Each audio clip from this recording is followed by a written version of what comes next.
Hello, everyone, and welcome back to the recipe of the week. Today, I want to talk about when people wrong you, when people say slick things out of their mouth, and you want to respond or react and say something back. It's best in some instances, you have to discern. In some instances, to be quiet. Let people think they're winning, because there comes a time where the tables turn. And this is where the meat of the matter comes to your heart. What's in your heart, what you're going to do, how you're going to handle the situation. Now, this is not an easy thing to do, but it's a necessary thing to do. Don't say anything back. Remain quiet. It's not easy, but it's necessary. One more time. It is not easy, but it is so necessary. I began thinking about the story of Joseph. We all know the story of Joseph, how his brothers threw him in the pit and sold him off to slavery. Everything that could have happened to Joseph, and so many people that he encountered wronged him. But the Bible says, in one different version, it says, and the Lord was with him. And let me prophesy to you, and the Lord is with you. That just hit my spirit for me. And the Lord was with Quinsania. You got to make that thing personal. And the Lord is with you. Everything possible was done to him. And towards the end, I'm in Genesis 50, and I'm reading the Easy Bible version. It came to where his brothers approached him and they needed something from him, but he did not wrong him. I believe all of that he went through did something, matured his heart. Because your heart has to be matured as well. Come on, somebody. Your heart has to be matured as well in order to carry out kingdom measures. Lord God, have mercy. Because when your heart has not been matured, when people wrong you, when people say slick things out of their mouths, throw you up under the bus, when your kids say slick stuff out of their mouths, Lord have mercy. It is up to you to discern where they are. Your kids, that is. See where they are. Because sometimes people act out of fear. Sometimes people act out of anger and so forth, rejection and abandonment, and they don't know any other way. But when your heart is matured, you see another way. And you begin to pull back, and your posture, my posture, is to pray for them. So let me get back to this story. Again, I'm reading from Genesis verse 50, and I'll be reading verses 15 all the way down to verse 21. This is where Joseph's brothers needed something from him. The dad was Jacob was getting ready to pass on away, and they needed something because there was a famine in the land. Listen here. People that wrong you, people who say slick things out of their mouths, or whatever the case may be, there will be a famine in the land. Whatever that may mean to that particular person, that particular situation. But you have to remain kingdom minded.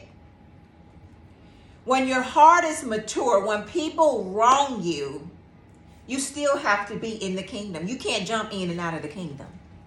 Come on, somebody.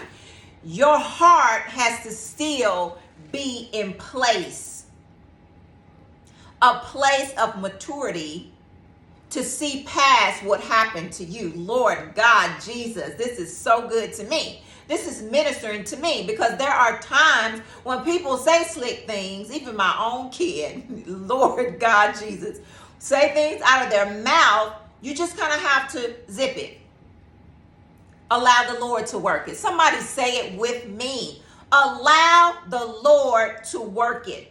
Because you cannot control, come on somebody, You cannot control the narrative of their mouth. Lord have mercy. And the journey of their mouth and their slickness out of their mouth and the way that they're carrying on. You cannot control that narrative, but allow the Lord to fix it.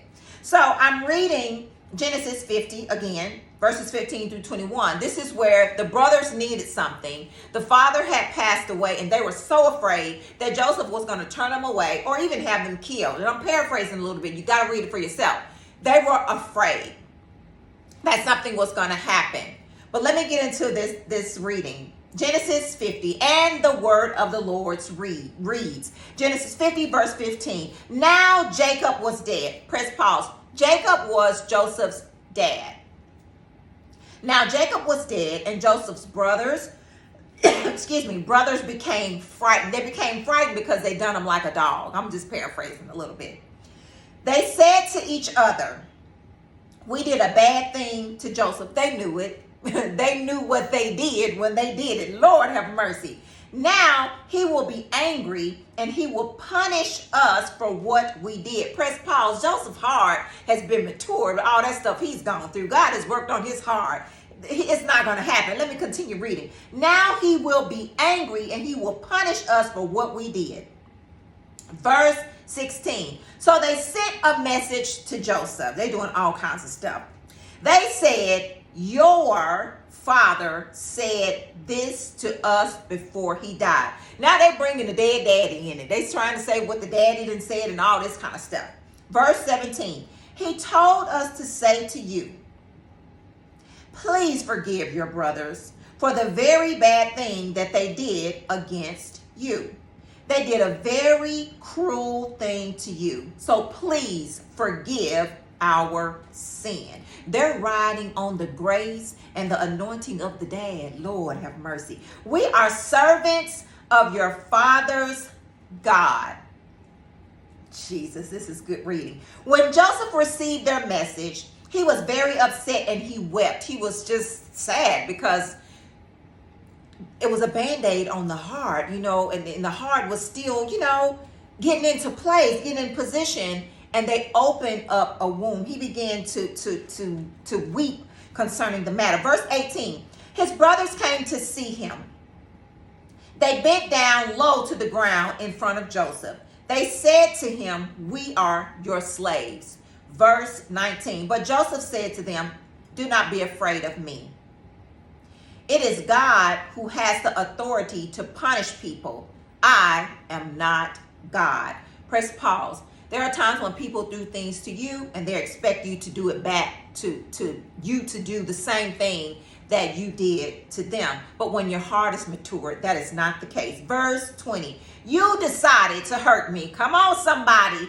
Here comes the meat of the matter. You decided to hurt me, but God caused a good thing to happen because of that. Press pause. God is going to cause a good thing to happen to you out of this situation. Whatever situation of pain and hurt that somebody has done to you, God is going to cause a good thing to happen to you because of that. God brought me here to save the lives of many people. See, Joseph was on an assignment. He ain't had time to be getting back at nobody. Lord have mercy. You can see how that has really happened. He's still talking to the brothers. Verse 21. So, do not be afraid. I will continue to take care of you, even in the midst of what you did to me. I'm adding on. You and your children will receive what you need. You're going to take care of the children too.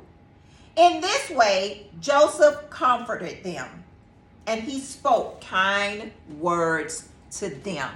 I admonish you guys on today. When someone talks crazy to you, speak kind words to them. They meant it for evil. God is working it out for your good. So, Father, in the name of Jesus, we thank you. We honor you for things that happen to us, but that causes us to grow. It causes our heart to mature, God, and it causes us to walk in kingdom like our mind. We want our mind to be kingdom so we can walk like you, talk like you, speak like you. God, we honor you and we love you for that. Help us, Lord God, in these situations. If we feel like we want to get back, help us. God, we honor you, we trust you, and we love you. In Jesus' name, Amen. You guys have an amazing week. And remember, they meant it for evil, but God is working it out for your good. Hang in there. Hang in there. Hang in there. You guys have an amazing week.